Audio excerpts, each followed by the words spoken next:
From the Global Times, I am Mulan. Welcome to the GT Podcast, a one-stop shop for the Global Times take on top China and global news. In today's podcast, a stern warning from China after a NATO summit leveled wild accusation against China. As the US is set to send cluster bombs to Ukraine, it's important for the world to know that US cluster bombs dropped in Laos decades ago still threaten lives.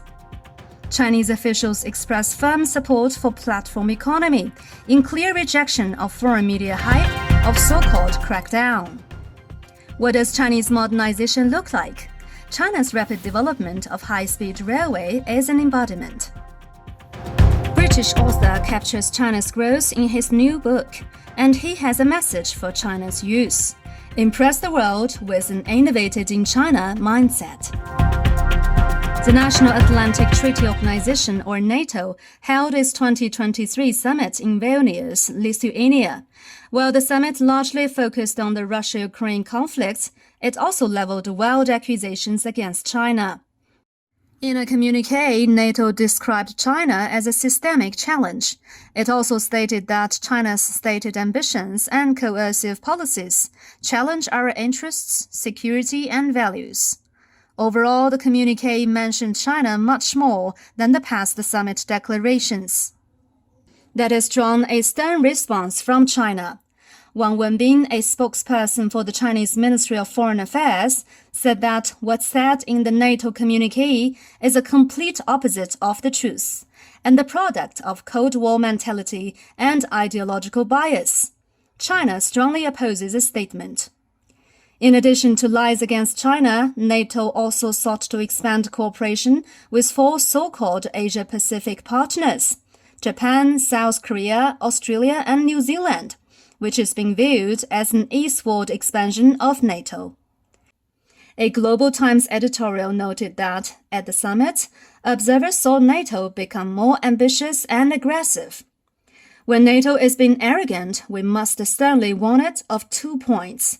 Firstly, NATO must restrain rather than indulge its own impulse to expand, position itself correctly, and never cross the line. Secondly, NATO must respect the legitimate security concerns and interest demands of major countries in the region, rather than offend and provoke them. Otherwise, it will lead to disastrous consequences. As Washington is set to send cluster bombs to Ukraine, Ding Gong, a senior editor with People's Daily and a senior fellow with the Chongyang Institute for Financial Studies at Renmin University of China, found out that cluster bomb dropped by the US in Laos decades ago still threatens local lives today.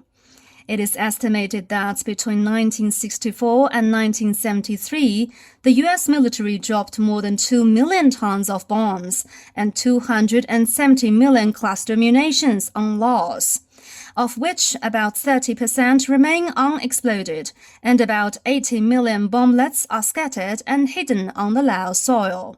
This makes Laos one of the most heavily bombed countries in the history of the world.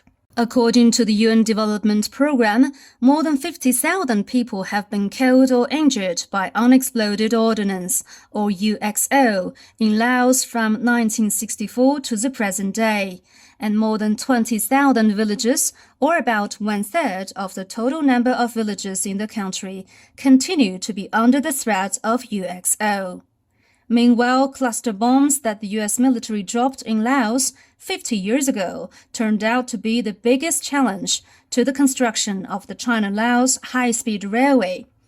During the construction of the China-Laos railway from January 2017 to July 2019, some 459 pieces of UXO were cleared from 2,931 hectares of local land, as well as more than 460 pieces of related debris. More than $100 million was spent on UXO detection and clearance along the route. With the Belt and Road Initiative, China injects vitality into the peaceful development of Asia and the world. On the other side of the Pacific Ocean, the country that claims to be the world's supremacy is busy sending cluster bombs to Europe. After Chinese regulators announced fines against several Chinese platforms, including Ant Group, many foreign media outlets sought to hype so-called crackdowns on Chinese platforms. But over the past week, Chinese officials made it abundantly clear that the Chinese government is firmly supporting the platform economy. Chinese Premier Li Qiang presided over a meeting with representatives from platform operators, including Alibaba, Douyin, Xiaohongshu, and Meituan. He praised the platform economy and expressed firm support. Li said he hoped the platform enterprises would continuously promote innovative development and breakthroughs, and better empower the development of the real economy while actively fulfilling their social responsibilities and increasing international competitiveness. He called on relevant authorities at all levels to create a fair and competitive market environment, along with improved policies, and establish a sound, transparent, and predictable regulatory system for normalized regulation. Also, the National Development and Reform Commission, the country's top economic planner, also vowed further support for platform operators to play a more active role in driving the economic recovery, creating more jobs and growing stronger in international competition. Such remarks could inject confidence into platform firms and the whole private sector, stabilizing market expectations as it can feel the central government's resolve to recover its COVID-hit economy, experts said. Advancing Chinese modernization is a top priority in China. What does Chinese modernization look like? Recently, Global Times reporters visited different key locations across China and detailed their observations in 5 stories to showcase the diverse aspects of Chinese modernization. In this first article, Global Times reporters traveled to Zhangjiakou City in North China's Hebei province, one of the cities that hosted the Beijing 2022 Winter Olympics, and met with a designer of the Beijing-Zhangjiakou high-speed railway line, gaining an insight into the country's modernization of a massive population through the kaleidoscope of the Chinese railway industry's rapid development. The Beijing-Zhangjiakou Railway, constructed under the leadership of the father of Chinese railways, Zhan Dianyu, became China's first independently designed and built railway. A century later, the railway has become one of the smartest railways in China and drew global attention during the Winter Olympics. Behind the huge contrast is a development of the innovation of China's railway and stands the Chinese path to modernization, the modernization of a huge population. In a country with a large population and a vast territory, many regions face transportation challenges, especially those that are impoverished. In a recent trip to China to launch the latest Chinese version of his book, The Perfectionists: How Precision Engineers Created the Modern World, British best-selling author, historian, and journalist Simon Winchester applauded the largely unsung crop of Chinese engineers and IT technicians who are responsible for the creation of innovative and intricate machines. In a recent interview with Global Times in Beijing, on the final leg of his book tour, Winchester, 78, noted China's rise in the field of advanced technology.